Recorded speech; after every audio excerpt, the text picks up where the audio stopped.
Good afternoon, ladies and gentlemen. Myself, Dr. Rahul Mandlik, would like to welcome you all on behalf of Shalina Healthcare to this live Gut Talk Part 1. This program is brought to you by Shalina Academy, an educational initiative by Shalina Healthcare, and this is 18th international live program under this webinar series run by Shalina Academy.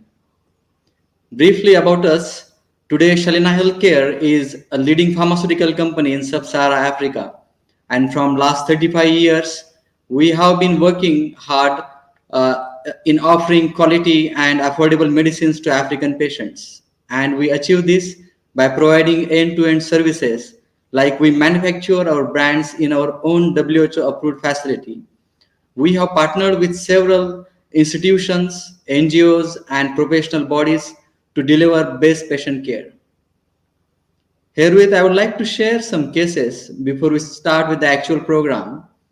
Here, John has rushed to his physician with panic because he is suffering from chest pain that mimics heart attack. Smith is seeing his pharmacist quite often because he has intermittent cough and throat pain, and Peter is complaining constantly to his dentist about some dental issues and bad smell, while Mohammed is suffering from sinus pain. Well, all these conditions, there might be some common connection, and this common link could be the GERD, that is gastroesophageal reflux disease, and peptic ulcer disease. These are the topics of today's interaction. In today's webinar, very senior gastroenterologists are going to discuss and share their experiences on the best management of these conditions. With this, let me welcome very dynamic and wonderful speakers. Dr. Nilay Mehta, who is currently practicing at Gastroenterology and Endoscopy Clinic, Vedanta Institute of Medical Sciences, Ahmedabad, India. He worked as an assistant professor and in charge of gastroenterology at NHL Municipal Hospital and BJ Medical College and Civil Hospital, Ahmedabad. He also worked as a visiting fellow to Virginia Mason Medical Center at Seattle and Harvard Medical School, USA. He also worked as a consultant gastroenterologist, hepatologist, and endoscopist at SMS Endoscopy Center, Bhatia General Hospital, Mumbai, India. He presented a video in AV Forum of DDW in 2008, and he has been awarded with GK Kamath Award for the best thesis during his DM gastroenterology, and he is also a recipient of gold medal for securing first rank in MD. Dr. Mehta has published several papers in peer-reviewed journals, and he has been a speaker and demonstrator at many national and international conferences. Welcome, Dr. Mehta. Our next speaker is Dr. Sarah Abhiri. Madam is a consultant physician, gastroenterologist, and hepatologist at the Rivers State University Teaching Hospital, Port Harcourt, Nigeria.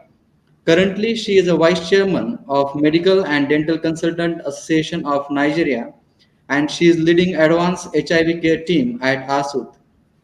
She has been awarded for her meritorious service to humanity at MDCAM, and she has earned PG diploma and MSc in gastroenterology, hepatology from University of South Wales, UK, and she has also earned a diploma in hospital management from Nigerian Institute of Management. Dr. Abhiri is a certified healthcare leader from Lagos Business School, Pan African University, and she is a member of several committees at ARSUT and a member of several international professional associations like AGA, SOGIN, ASLD, and EASL. Welcome, ma'am. Thank you. Dear audience, while you attend this webinar, if you have any questions or feedback, please feel free to post them on the right side box provided for the same. I would like to hand over the session now to Dr. Sarah, please.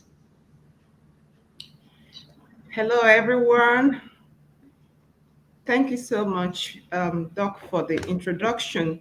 I want to go straight to a brief overview of gastroesophageal reflux disease and peptic ulcer diseases. So as we can see on the slide, acid peptic disorders are quite common. Um, they are disorders of the gut that result. I'm Ma'am, sorry. you need to share your slide. Yeah. Can you see it now?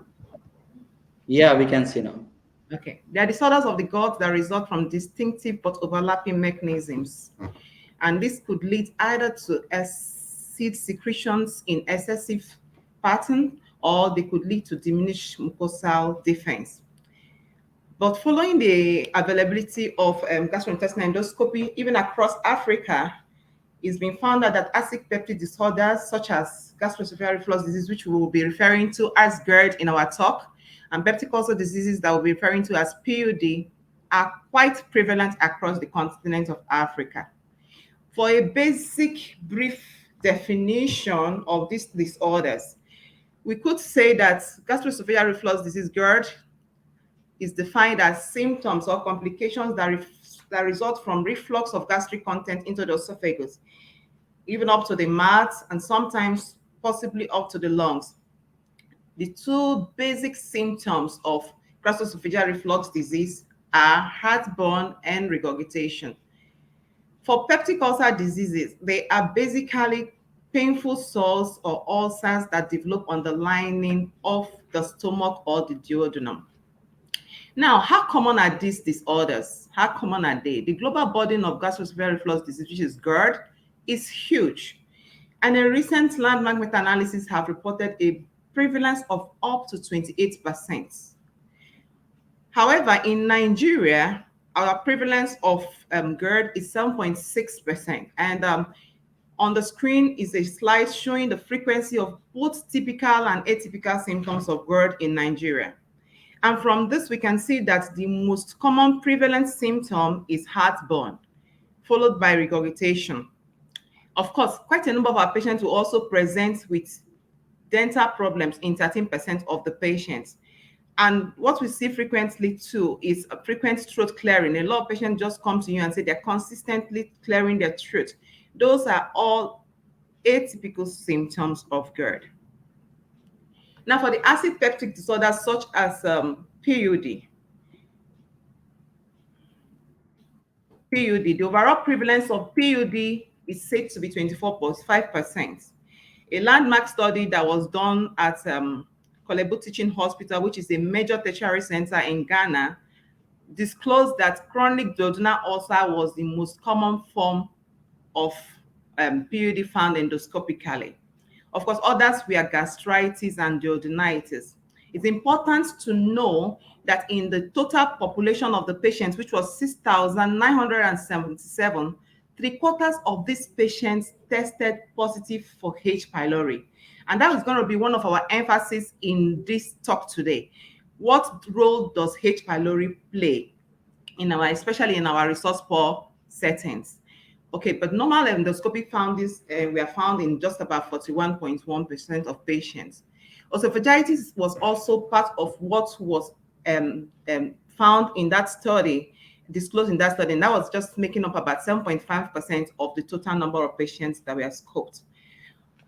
What are the etiology of these acid peptic disorders? This is just a simple slide, summary kind of the causes of acid peptic disorders. Now, number one is trauma and stress. This trauma, stress could be physical, could be chemical, could be it could be psychological trauma or stress. Those contribute to the incidence of peptic ulcer, acid peptic diseases.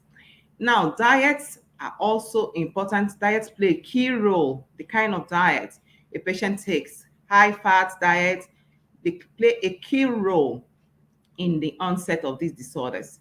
Others are drugs such as non-steroidal acid inflammatory NSAID and calcium channel blockers. It's been discovered that calcium channel blockers, which we prescribe a lot for our hypertensive patients, decrease lower esophageal sphincter pressure, and they also impair esophageal clearance. So a lot of our patients could just come and present with some chest pain, and of course, most times the cardiologist will just increase or look for cardiac diseases, not knowing that patients are suffering from reflux disorders, which were induced by the calcium channel blockers. Of course, smoking is also been found to play a key role in the onset of acid peptic diseases. Infection, commonly H. pylori. We are in a very H. pylori endemic society, and so it's a very common disorder. It's a common cause of acid peptic disorders. It's been found that the race plays a role, like depending on your race, your eating habits will be different, your environment might be, not be conducive for the growth of H. pylori and other things. Other things that have been found to cause acid peptic disease are factors or things that can lower esophageal pressures. Cigarettes, like nicotine, what we said before, intake of high fatty or fried foods, intake of citrus fruits, coffee, and so on. But what is the scope of our discussion today? We are going to be looking at how to differentiate GERD from PUD. Because a lot of times healthcare workers see these patients and the symptoms are kind of overlapping, and a lot of people are unable to say, okay, this is exactly what is wrong with my patient. Then we could also be looking at relationship between acid peptic diseases and Helicobacter pylori. What is the relationship between acid peptic diseases and Helicobacter pylori? We'll also be looking at diagnostic modalities that are available, especially for us in Africa and other parts of the world. And we will be talking about the stepwise approach to the management of these patients, which includes lifestyle modifications or changes, pharmacotherapy, endoscopic and surgical therapy.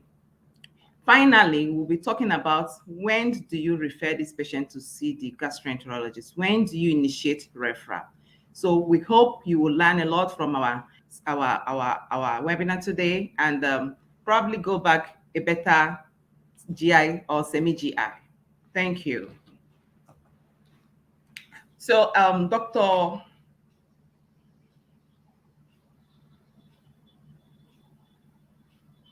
Hello, sir. Hello. Dr. Mehta, I'll be Yes. asking you some questions, concerning acid peptic disorders, because you're a very vast individual when it comes to those things, and your knowledge is deep. You've done a lot of studies on this.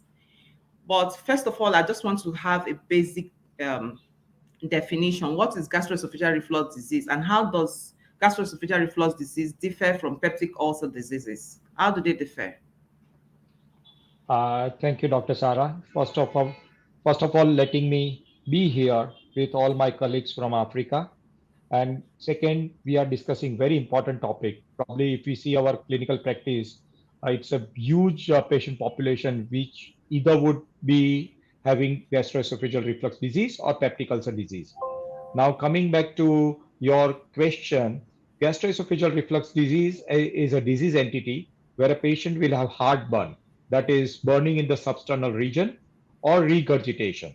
So basically, these patients, they have these symptoms because there is some problem at the gastroesophageal junction. So that is between the esophagus and stomach. While in case, so it's either lax or it is transiently relaxing, and that is, or there is something called hiatus hernia. While for peptic ulcer disease, what you really have, it's a disease entity which comprises of many conditions. It can be gastritis, or it can be duodenitis, or it can be an ulcer disease either into the stomach or into the duodenum, and which is associated with hyperacid condition. Uh, Both the things are different. Uh, of course, few of the peptic ulcer disease patient will have either associated reflux disease or reflux-like symptoms. So they don't have classical gastroesophageal reflux, but they have symptoms which mimic reflux disease. Okay. All right. Thank you, sir. Okay. So when we look at these disorders, the peptic ulcer disease, PUD, and GERD are strong components. They are the most common components of acid peptic disorders. But I want to know, how common are they worldwide? I mean, how common are they in the world? How many people are suffering from them? Yeah, actually, if you see the prevalence of gastroesophageal reflux disease world over in Western countries and US and Europe, it is around 10 to 20%, and some studies may go up to 30%, while in Asia it is around 5%. But I think in India it would be around 5 to 10% of, and I'm talking about the population. I'm not talking about a selected subgroup. So if you see the prevalence of this disease is pretty high. Peptic ulcer disease prevalence is pretty low, and when we have started using H. pylori treatment, and of course we would be discussing it later on, the peptic ulcer disease entity is going down. So it's not. I would say that reflux disease is pretty high. Okay, sir. I know I have basically mentioned etiology, but I need you to reiterate the risk factors for these acid peptic disorders. What are the things that predispose people to them? So for reflux disease, it's see, first of all, not all reflux disease or reflux symptoms are pathological. Sometimes we eat out and we eat heavy and we get reflux. So that's physiological reflux. A child gets reflux, regurgitation, that's a physiological reflux. So we are talking about pathological reflux. So pathological reflux mainly is because there is something wrong with the gastroesophageal junction, whether it is patulous, whether the pressure is low, or there is hiatus hernia, or there is a transient relaxation of lower esophageal sphincter.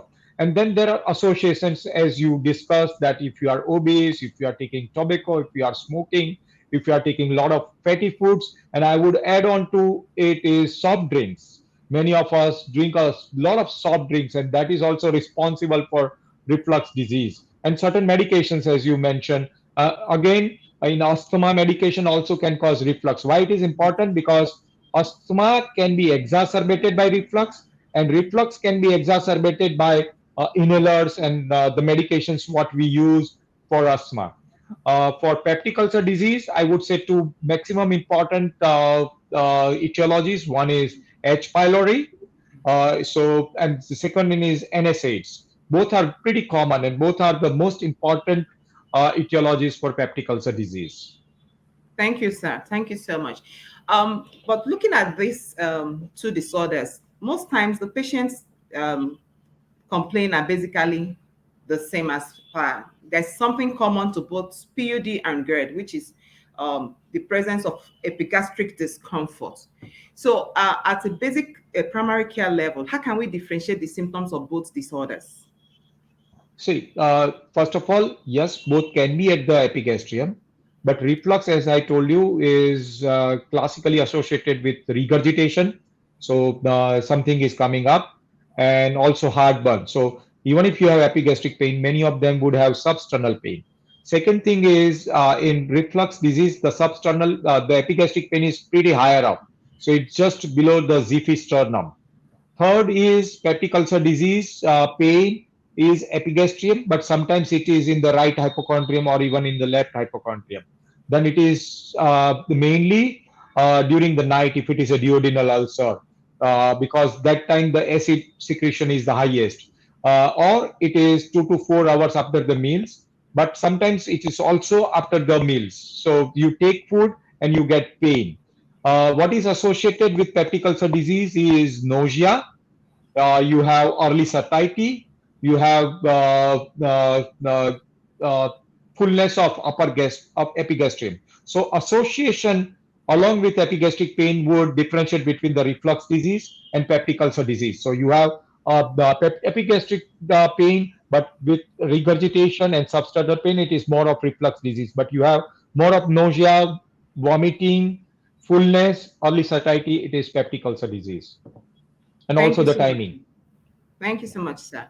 And we also see this kind of symptoms, epigastric discomfort in patients who have some diseases like uremia, kidney disease. We find them. Okay, I'll go on to ask another question. It's important we know what is the basic diagnostic investigation that can be done at primary care level. You've heard about you know about the GetQ scoring system. How useful is it for diagnosis at this basic level? Uh, See, first of all, for primary physician, uh, uh, it's the symptoms which is the most important thing. So if you have symptoms, if patient is young, you don't have to do any other investigation. You just go and treat this patient as GERD. There are some helpful questionnaire kind of things. One of them is GERD Q questionnaire, where you have a scoring system, where again you ask the patient whether you have heartburn. If you have heartburn, whether it is 1 per day, 2 to 3 per day, 4 to 7 per day. You also ask the patient about the regurgitation. You ask about the association of nausea, and we know that nausea is more associated with peptic ulcer disease, less associated with uh, GERD. So all these questions you ask, and anybody can find this on online. It is called GERD Q questionnaire, and then you say what is the score. So if the higher the score, there is uh, higher chance of having reflux disease. In that scenario, you treat this patient as a reflux disease. But remember, if you have certain alarming signs, like if you have regurgitation and heartburn, but if you have dysphagia, that is difficulty in swallowing or the food getting stuck in substernal region, you have weight loss, you have odynophagia, you have GI bleed, then it is better to investigate further rather than just treating this patient. So you have scoring system, higher the score, treat this patient. But if you are having a young patient with classical reflux symptoms, no need to do anything. Just treat this patient as a GERD. Thank you so much. Okay, so I just want you to explain to us the relationship between Helicobacter pylori, commonly called H. pylori, and GERD. We know that the relationship between H. pylori and peptic ulcer disease has been established a long time ago. We all know that. But is there an association between GERD and H. pylori? So first of all, yes, association is definite between the peptic ulcer disease and H. pylori. So it is absolutely mandatory to treat, because if you don't treat in this scenario with peptic ulcer disease and H. pylori, chance of recurrence of ulcer is anything between 60 to 100%. And chance of adenocarcinoma is there, chance of malt lymphoma is there.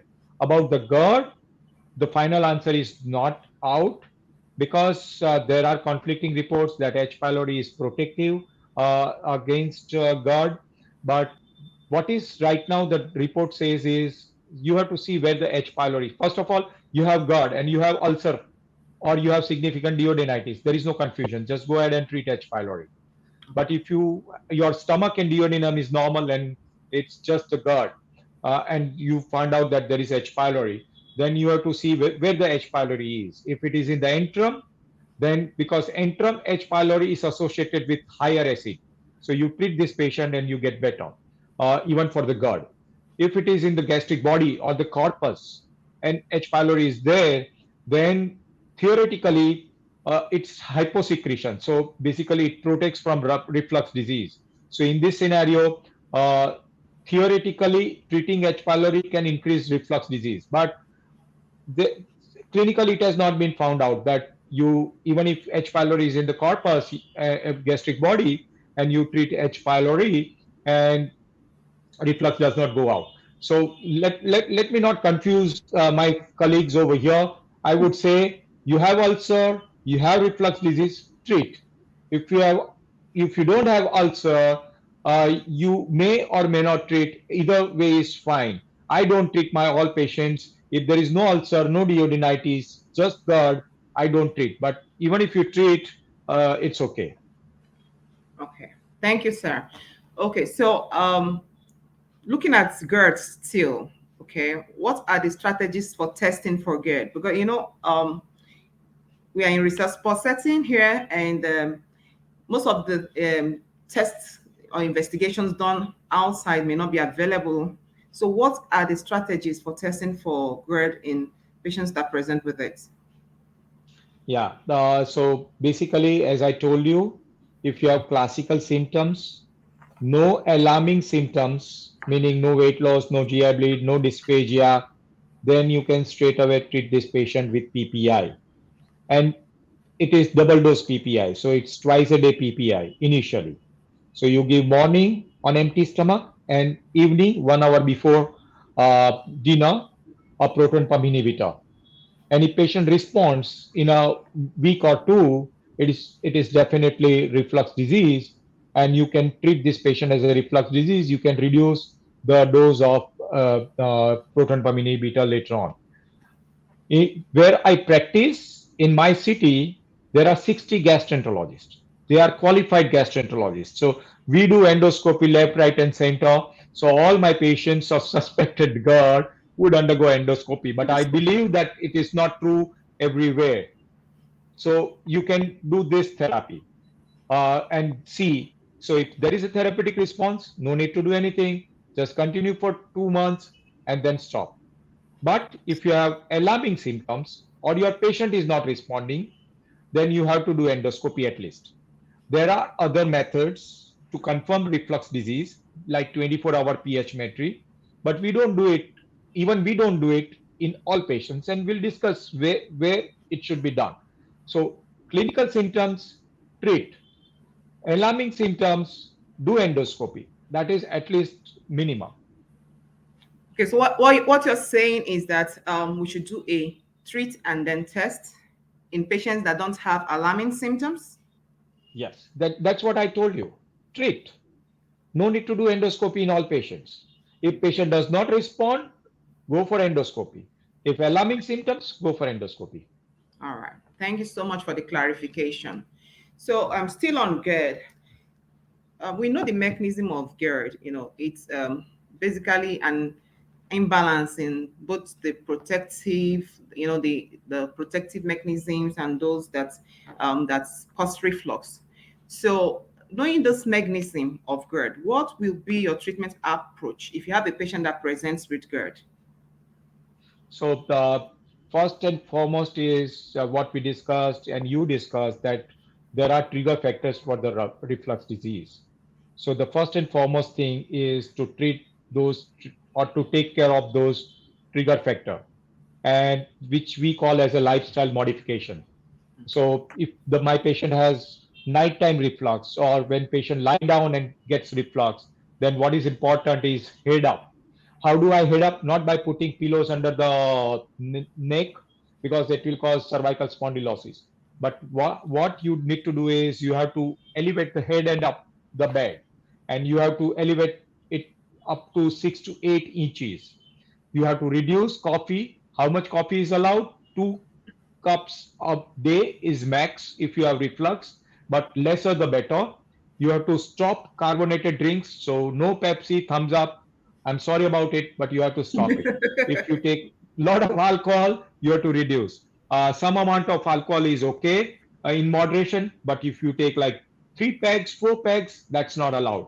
If you are a smoker, it is absolutely no. You have to stop smoking so as to get better as far as reflux is concerned. If you take a lot of spicy and fatty meals, which is there in India, which is there in Africa, you have to stop it or at least reduce it. But most important thing is reduce weight. Right now, we are in epidemic of obesity, which is true all over the world, and no country is devoid of it. So you have to reduce weight. You reduce weight, you get better. These are the lifestyle modification. I see many a times my cricketers, my sports person chewing gum, and this is good actually for those patients with reflux. Why? Because when you chew, you get more saliva, and saliva would what you call it, react with the acid and will reduce the effect of acid. So that is what also I tell my patients sometimes. So that is very important. Okay. Second thing, what I do is pharmacotherapy. So lifestyle modification is absolutely must. Then in pharmacotherapy, to treat GERD, you have three therapy: antacids, H2RA, that is ranitidine and famotidine, and proton pump inhibitors. Various proton pump inhibitor, omeprazole, pantoprazole, lansoprazole, esomeprazole. That is the mainstay of therapy in reflux disease. 90 to 95% of the times, what you do is pharmacotherapy. only in selected cases you do either endoscopic therapy or surgery. In pharmacotherapy, what is most effective? Of course, the most effective is proton pump inhibitor. The least effective is antacid. But antacids, like various formulations, what you have, combining various things like magnesium trisilicate, calcium carbonate, the aluminum hydroxide, so various components to antacid component, they are the least effective but the fastest acting. So you have reflux, you take antacid, the effect will start in 5 to 10 minutes, but it will last only 30 to 60 minutes.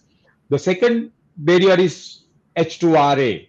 But proton pump inhibitor are much more effective than H2RA. So I give H2RA only in patients who have mild symptoms, infrequent symptoms. But if you have frequent symptoms, significant symptoms, I always start these patients with proton pump inhibitor. If they have gastric symptoms or the esophageal clearance is not good, patient has regurgitation, significant regurgitation, I give prokinetic along with that. So that is how I give the pharmacotherapy in my patients of GERD. Okay. And basically, are there particular antacids? Because I know that there were there's some antacids that contain alginic acid. Are they particularly better than the rest of the antacids in taking care of? Alginic acid is better if you have hiatus hernia. But if you don't have hiatus hernia, then all are same. But yes, there are reports that in certain subgroup of patients, like what I said, alginic Mm, acid is better. Because mm, then what hiatus hernia does, it's a reservoir for the acid. So the acid remains in that hiatus hernia and then intermittently it splashes up. mhm. In this scenario, alginic acid is better. Better. All right. Thank you so much, sir. Okay, but I want you to just explain to us what the reflux monitoring system means, because we've talked about lifestyle modification. You know what we just talked about is the same thing as an anti-reflux lifestyle. But how do we monitor these patients? What's the reflux monitoring system? What does it mean? Uh, uh, Frankly, we don't, we just ask the questions. Mm-hmm. Okay. So you had one of the scoring system I showed you. Uh, but otherwise, we just ask the symptoms. Uh, Whether this patient had regurgitation, whether it has gone down, clinically patient's heartburn has gone down. Uh, uh, Most importantly, suppose patient has a reflux and we done endoscopy and there was severe reflux, like we call it as a LA classification, and there is grade 3, 4, then we repeat endoscopy. But otherwise, we don't monitor with any other scoring system normally. Okay. Thank you so much. Um, it's been reported that gastroesophageal reflux disease is very common in pregnant women. You know, Yes. I remember having it when I was pregnant. In fact, I had to sit down most of my pregnancies. I would never lie down to sleep. So it's a common disorder in pregnancy. What are the challenges we face managing um, pregnant women with gastroesophageal reflux diseases? And could you just tell us what drugs are actually safe in such patients? Pregnant women. So very good question, Dr. Sarah, and thank you for bringing out this very important topic. Why do you get reflux in pregnancy? Because the intra-abdominal pressure goes up and the gastroesophageal junction pressure goes down. So both the mechanism would eventually lead to more reflux, and they get more reflux when they lie down. So basically, all pregnant patients who are having reflux disease, I always tell them to have head up position when they sleep. Then coming to and also food, you have to avoid the food trigger, and we talked about those food trigger, mainly caffeine, of course alcohol, most of them would not be taking it, Yeah. and fatty and heavy meals. Just avoid fatty and heavy meals. I tell them take small frequent meals. In pharmacotherapy, antacids are safe, but Okay. antacids, as I told you, they are short-lived. They are not effective therapy. You have symptoms, you take it, you get symptom relief in 5-10 minutes. That's it. So most of them would require either H2RA or a proton pump inhibitor. H2RA again are safe. You can take either ranitidine or famotidine, that's fine. But again, I give it to patients who have less symptoms or infrequent symptoms, and H2RA are great. Or even if severe symptoms, you can try H2RA, mainly ranitidine or famotidine. But if they don't work or they are severe symptoms, then you can give, even though they are category C drugs, proton pump inhibitor. We have enough experience. Maximum experience is with three molecules. One is omeprazole. Mainly, omeprazole is the maximally used in pregnancy, but you can also use either of lansoprazole or pantoprazole. But Yeah. omeprazole is fine. But I always try, and another very important drug which we usually use it in peptic ulcer disease is sucralfate. I don't know whether it is available in Africa, It is. It but is. It is. so it's a great drug. When we do suppose we do endoscopy and ulcer, we do banding and then ulcers are formed, we always give sucralfate. In peptic ulcer disease we give sucralfate, but in reflux disease it's not a great drug, but this is an indication of this drug. So you give 2 teaspoon every 8 hourly, and many of them they get better. They don't need any other treatment. Okay. So sucralfate is also safe in pregnant Yes, women. yes, it is safe. Yeah. Is there any Why it particular? is safe? I'm sorry. Why it is safe? Because sucralfate is poorly absorbed drug. Yes, it is. So yeah, yeah. Okay. For what about the PPIs? Can they be initiated early in pregnancy, or do we have to wait Yes, after first yeah. trimester? So yeah, I understand why you are asking, because if you see they are category C drugs, so meaning that Mm. you may not use it. But as I told you, there is enough data now that even if you use it in first trimester, nothing happens to the fetus where you are worried about. So there is enough data, and as I told you, omeprazole is the safest in this scenario. Okay, thank you so much. It's just that I seem to be sitting down so much with gastroesophageal reflux disease. You've talked about treatment, lifestyle modification. Okay. People talk a lot about anti-reflux lifestyle. I know you've mentioned weight loss and then staying away from soft drinks, caffeinated drinks. Are there any other things that we could do to reduce reflux? Maybe with exercises, I don't know. Are there other things that could be done to keep these patients to aid their recovery? You know. Yeah, so very important point again. Abdominal exercise, certain abdominal exercise, and I would ask my colleagues from Africa just to be online on, just Google it, and breathing exercise. They are called abdominal breathing exercise, which will improve the gastroesophageal junction pressure. So they also can help. Acupuncture, there are studies where acupuncture has also helped Okay. in reflux disease. But yeah, Okay. So now let's look at the treatments of these acid peptic disorders. We've mentioned proton pump inhibitors, H2 receptor blockers, antacids. But of late, we've been having drugs that have combination of PPIs, that is proton pump inhibitors, such as omeprazole with domperidone. And what is the role of that combination in the management of patients with acid peptic disorders? What role does domperidone, or what advantage does a combination of omeprazole and domperidone have over plain PPI? see, I had shown it in my slide. I'll just go in again. The You can see prokinetic. that Mm. combination of PPI and prokinetic. Domperidone has a prokinetic effect.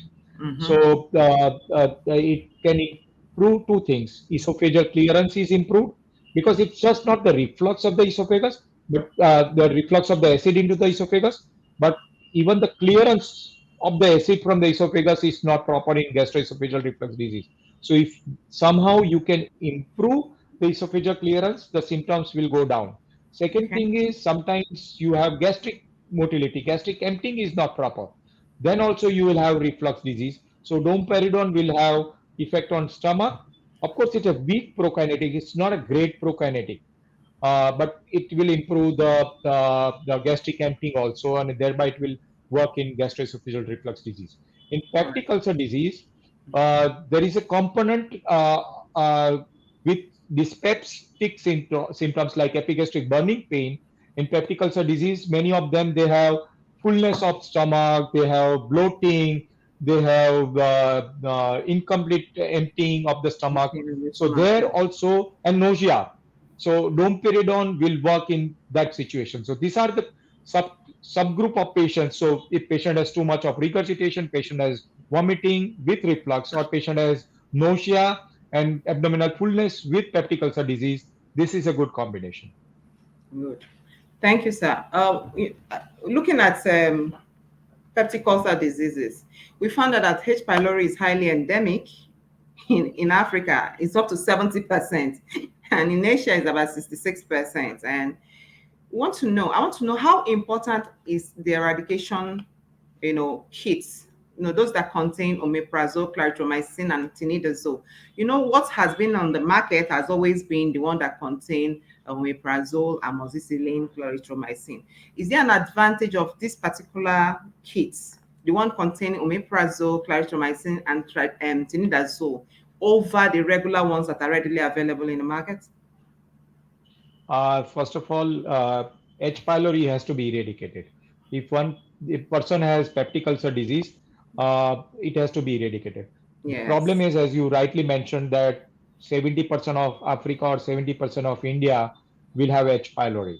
So we don't treat in all patients. If we have duodenal erosions, duodenitis, if you have ulcer, then we try to eradicate. Coming to your question, which medication? It all depends on the local susceptibility of H. pylori to antibiotic, Okay. because H. pylori has become resistant to many Yes, antibiotics. yes, yes. Uh, about the combination you mentioned, I think it's a good combination. Mm. Will it work 100 times? No, it will not work. The efficacy is not great because of the resistance of the H. pylori. But the advantage of this kit is the ease of taking the medication. The pills, yeah. Uh, yeah, so patients can understand well how they should take. The pill burden is low, so these kits are in the way is good, but it will work only in 60 to 70%, not more than that. All So right. if it fails, then you have to think about other medication. But even in India, we start with these kits Basic, yes. because if you give too many medication like bismuth, too many medications, Mm. then patient would not take it at all. That's the So we problem. give it. Yeah, that's a problem. And then we see whether the patient's symptoms have resolved. And then we have either the breath test for H. pylori or the stool test for H. pylori, and we do it and then see if patient has responded to it or not. Of course, that may not be case in your setup or many of the setups. Mm. So if it is not available, then just see the symptoms. And if patient is better, fine. If patient has still symptoms, then it is better to do if endoscopy has not been done, endoscopy and see for H. pylori. Thank you, sir. In our setup, the most available is H. pylori blood test, which you will know is a test for the antibodies. So I Yeah. don't know how, it's not very, but you see, patient just No, comes to you and they're showing you that results. You have to take time to explain to them that it's not very, very yeah, important. that is the problem. This test should not be done. This test is done only for the epidemiological Yes, studies. yes, It is yes, not done for clinical practice. It yes. cannot tell you whether the H. pylori is alive or Life was there in the before. past. So they are the most Yeah. useless tests. Yeah, I Yes, it agree. is. So, quickly, we're almost up with our time. How long should patients with peptic ulcer and gastroesophageal reflux disease be treated? How long should they be treated? So standard recommendation, even the ACG, American Gastroenterology, College of Gastroenterology, suggests that you have to treat it for 8 weeks. So normally, if patient does not have severe esophagitis, so you do an endoscopy and you have significant esophagitis or Barrett's, then you have to prolong the treatment.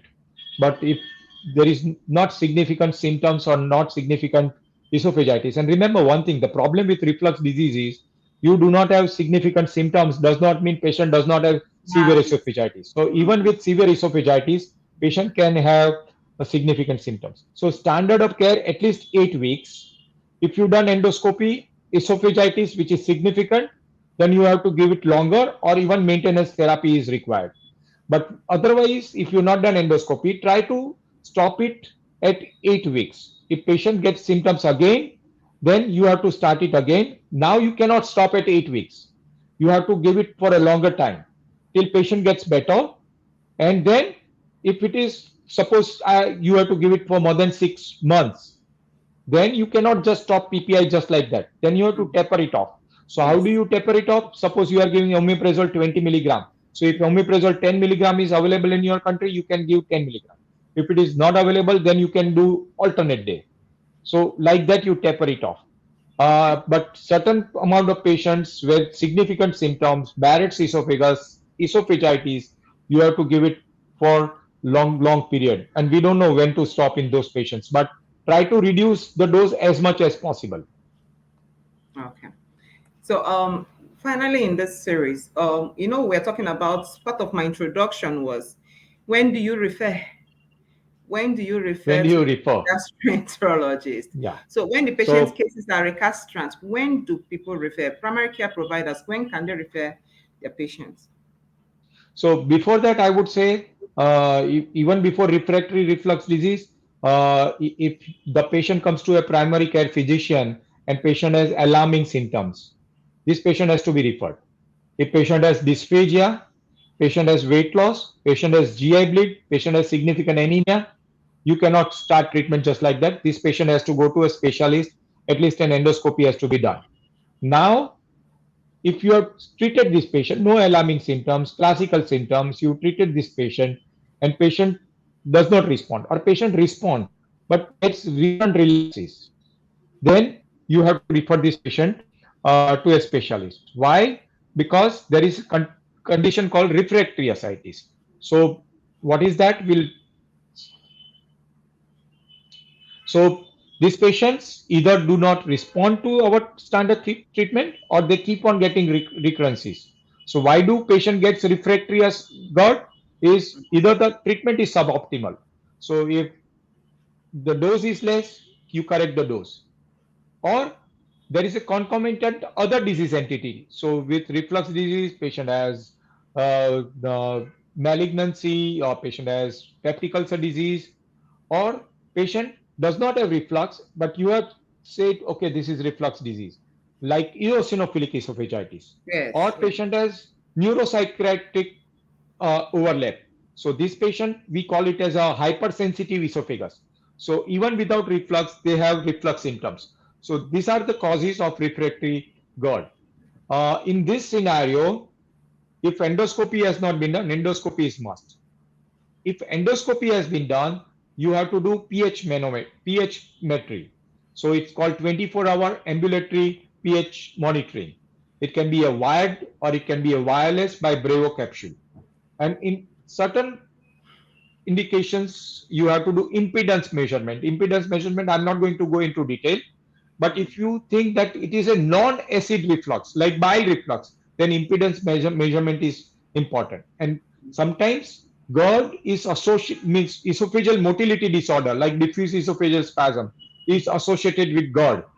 Then you have to do esophageal manometry. That's a test where you would know what is the motility of esophageal muscle. So what is the strength of esophageal muscle? There you have to do manometry.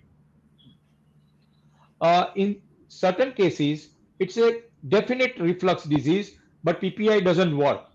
The reasons are either the dose is suboptimal, or the sometimes certain individuals are hypermetabolizers. Means Mhm. PPI is metabolized in, normally PPI is metabolized in liver by enzyme family called cytochrome. So in this subset of patients, PPI goes into the liver and it just gets destroyed very fast, so it doesn't work. In or so these patients are resistant to PPI. This patient probably will go for high dose H2RA, like ranitidine 300 milligram twice a day. So you have patients who have alarming symptoms. You have patients who do not respond to your standard therapy. If patient does not respond to H2RA, you can go up to PPI. But if you have given PPI, patient does not respond, or patient has recurrent symptoms, this patient has to go and see a specialist. Thank you, Dr. Mehta.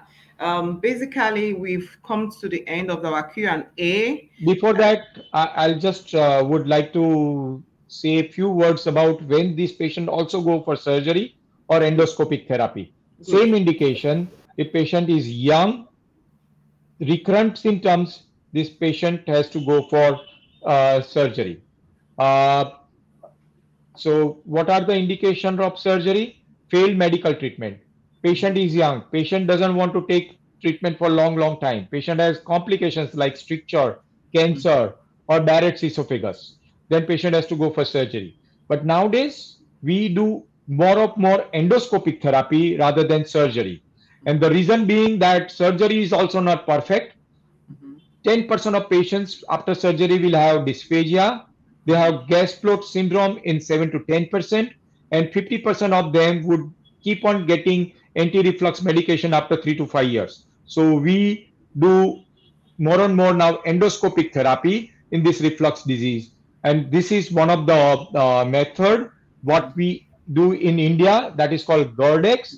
where it's a full thickness plication. So we take full thickness suture around the gastroesophageal junction, and we reduce the pressure in gastroesophageal junction. This is a video of this is a reflux disease patient.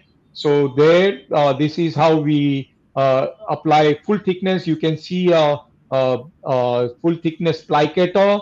The screw comes out. We take the entire gastric mucosa and muscle and serosa into our machine, and we apply sutures. So these are through and through full thickness sutures. One suture and then second suture, and you can see a nice wrap like what you do in anti-reflux surgery is seen, and that takes care of the reflux disease. You can see over here. So that is what we do. So endoscopy therapy, surgery has a limited role in reflux disease, but has a definite role. Thank you so much, Dr. Mehta. It's been very good having you here. I'll hand over to Dr. Rahul. Thank you so much, Dr. Sarah. Thank you so much, Dr. Mehta and ma'am, for such a wonderful and very interactive session. I wish we should have planned for a longer time. Maybe we can have part two soon, Dr. Mehta, on this. Yeah, Yeah. sure. Anytime when you say. And my Thank you. colleague from Nigeria is ready. We are ready. Sure. Thank you so much. So, please allow me to take some questions on behalf of our audience.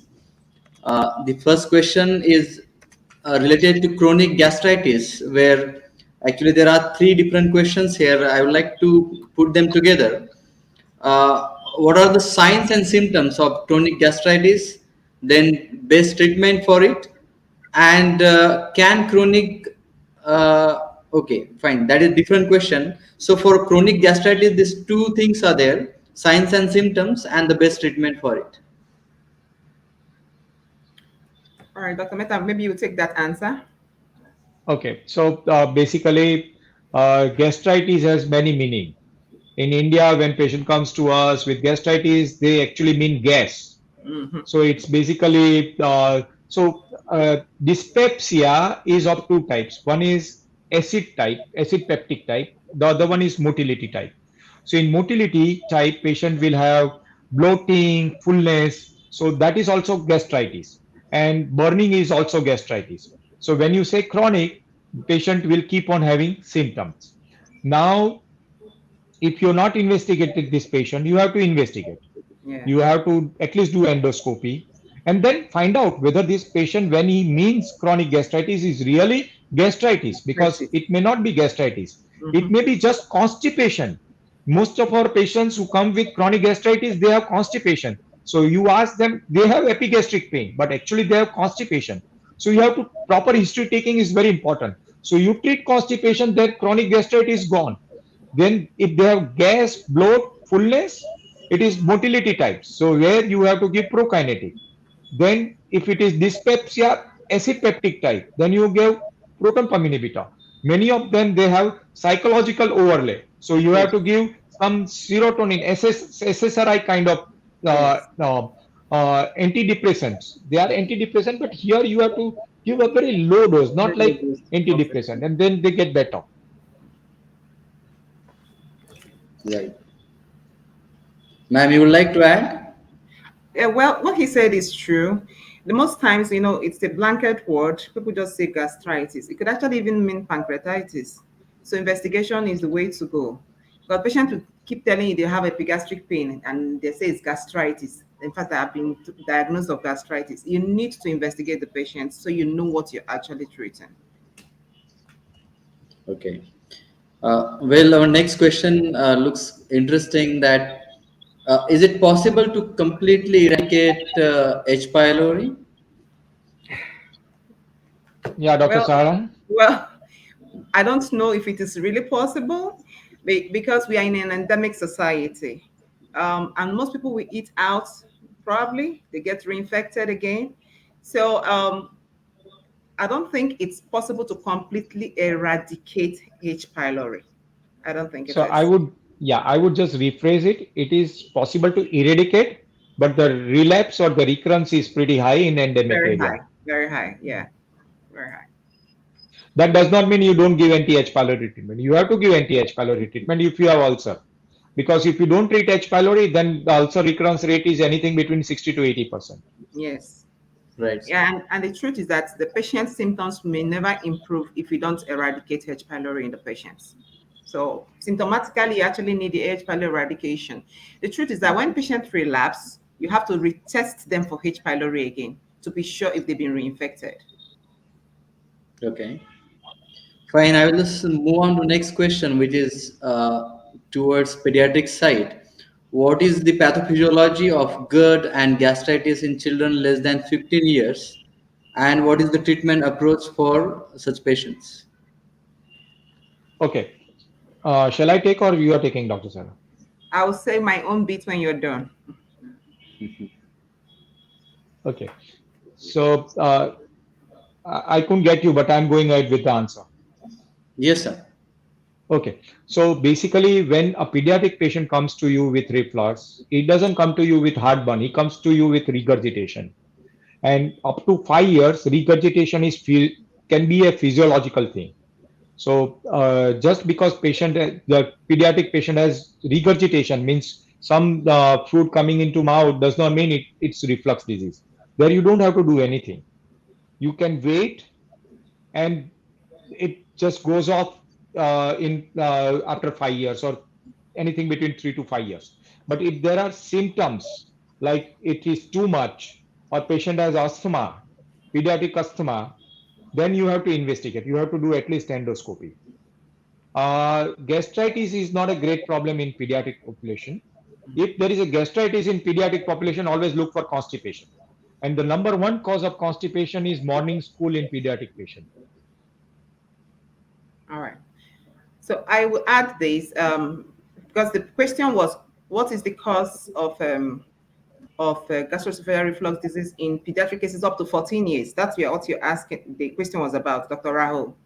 From Yeah, my own, we can add causes also in that, ma'am. Question is mhm, pathophysiology of GERD and pathophysiology, gastritis treatment, but you I don't will talk actually about be causes. he has mentioned the pathophysiology, but I will actually be looking at the basic risk factors in what we see recently. A Yeah, lot of the pediatric patients we see are very obese. There's an increase in obesity, and the diet is full of fats. Fast food kind of diet. So most of them they are eating burgers, they're eating all sorts of oily, fatty things.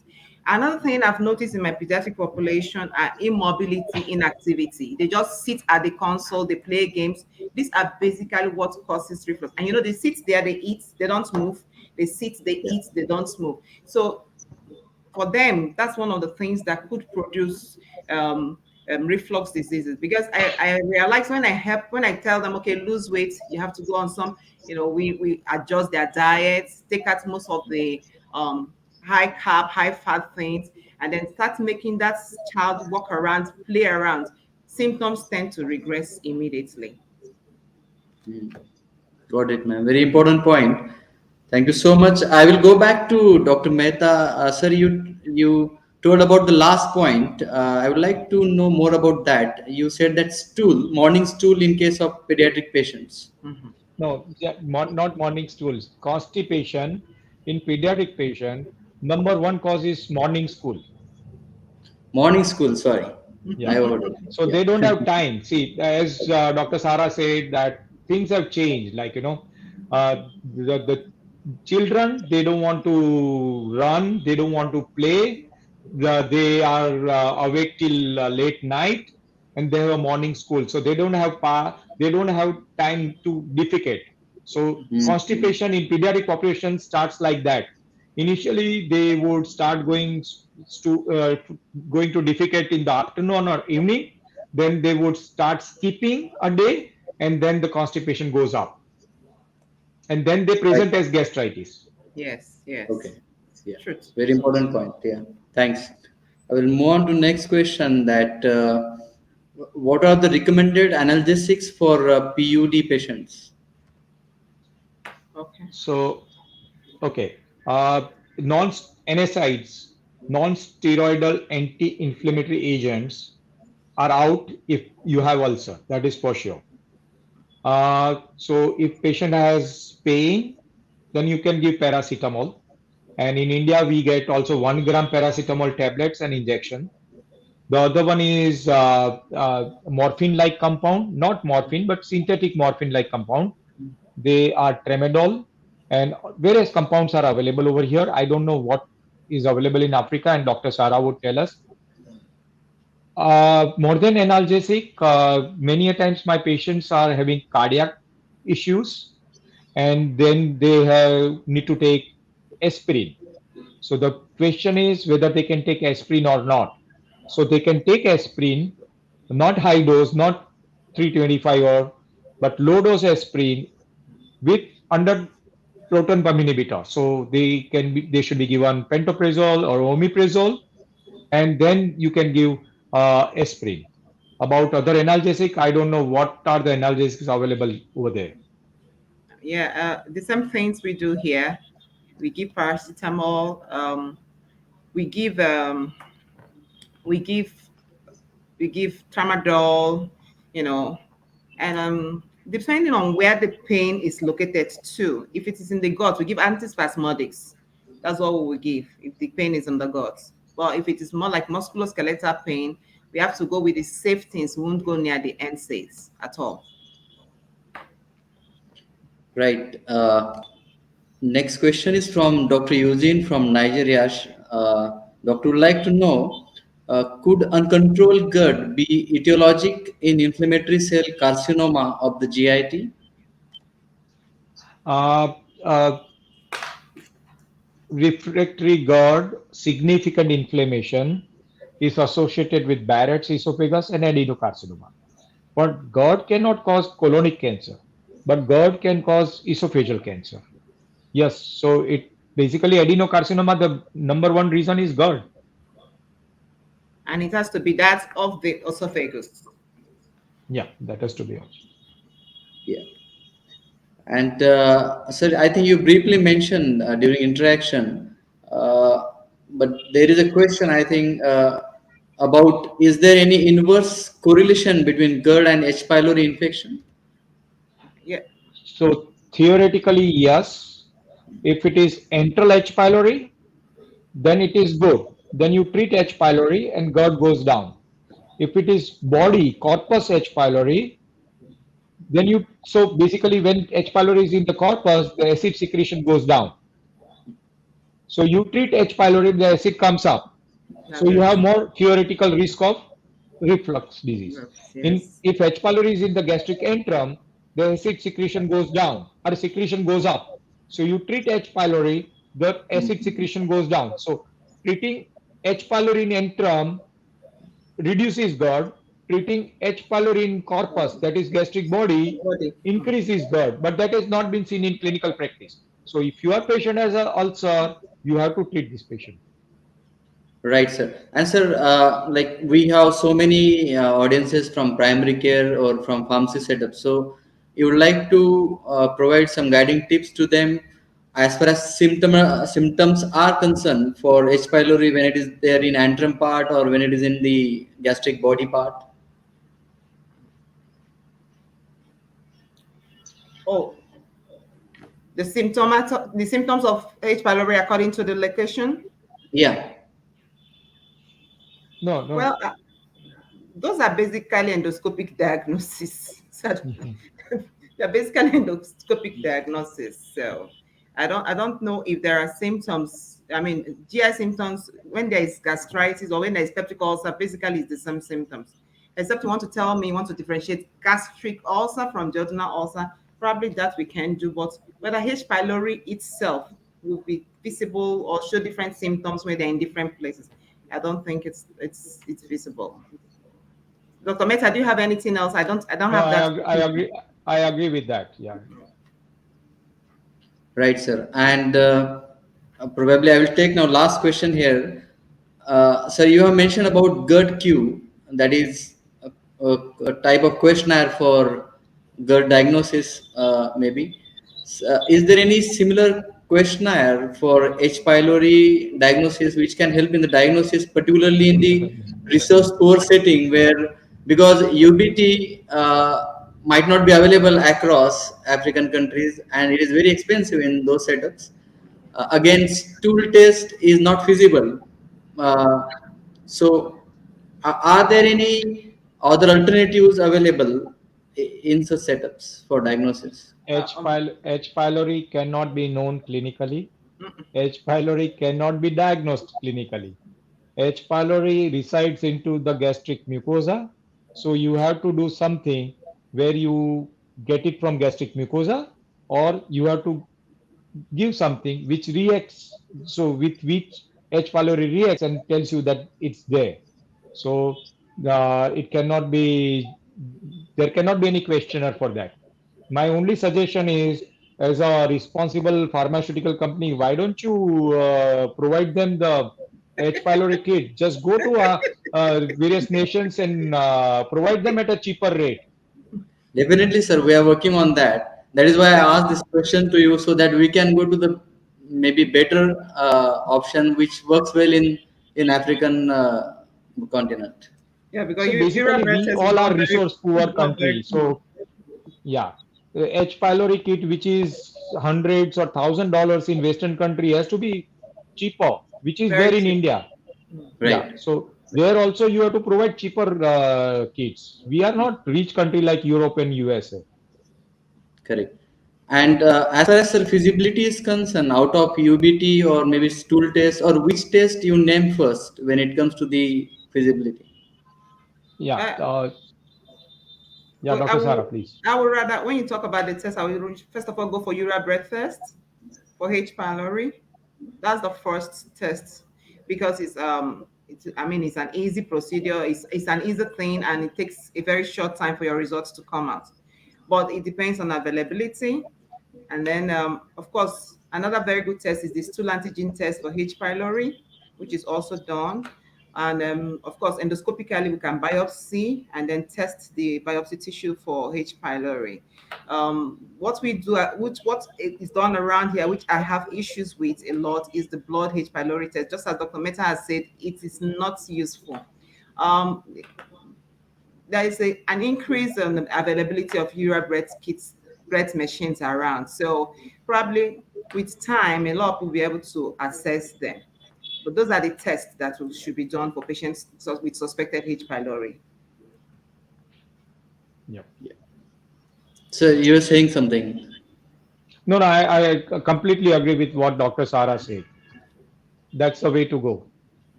Perfect. Right. Thank you so much once again to both the speakers for such a wonderful session and for taking most of the questions from audience. I cannot take all the questions, uh, and you have addressed already some of them during your interaction, and I'm sure our audience must have learned quite good number of things about GERD and peptic ulcer disease. We are going to share this recorded session to the audience so that they can maybe revisit if they don't get time today to attend the complete session. Thank you once again to our expert speakers, and thanks a lot to the audience for joining for this session. You can you can provide your feedback to the emails which you are getting from our site. I would also like to thank our CME partnering bodies across different countries. Thank you so much. Thanks. Thank you, Dr. Rahul. Thank you and bye. Dr. Yeah, Mehta, thank you. thanks so much. Thank you. Bye. Thanks.